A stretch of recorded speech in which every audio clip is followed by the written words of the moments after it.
Jill's asking if fogging is effective. And my first question would be, effective at what? Is it effective at replacing remediation and you just get someone in that's going to fog and that's going to fix all your problems? No, it is not. Is it effective at tempering the problem, lowering the stress in the home? It can be. Is dry fog effective? Is wet fog effective? Dry is the same as hot fog. Cold is the same as wet fog. It gets confusing, doesn't it? Right? But fogging is great. I love fogging. Some people say fogging is horrible idea. Don't ever do it. There's nothing wrong with fogging. It comes down to what your use is. What are you trying to do?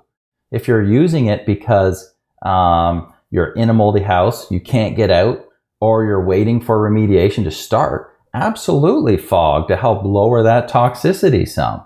You know it's not going to fix it. It's going to come back, but it can help. So why wouldn't you do it? I mean, it can get expensive depending on whether you're hiring someone or you're doing it yourself, or the cost between a dry fog or a wet fog. It's very different. I like Haven for a hot fog. I like EC3 for a cold fog. You've got one's cheaper, one's easier, one hangs in the air for hours, one doesn't, one you have to leave the house, one you can stay there. So there's a lot of variables. So fogging, the other instance for fogging, so you've got as a temporary band-aid, lower the stress while we're in there until we move out or until we get remediation done. Okay? The other instance for fogging is when you're done remediation. I like a good hot fog at the end. So say you got your basement remediated, and of course the basement air goes everywhere, so your whole house is affected by wherever there's a problem. But when all remediation is done and small particle cleaning is done, I like a hot fog in this space. Why? Because it helps deal with the air. You know, I hope you had windows open and do an air exchange, getting toxins out and everything.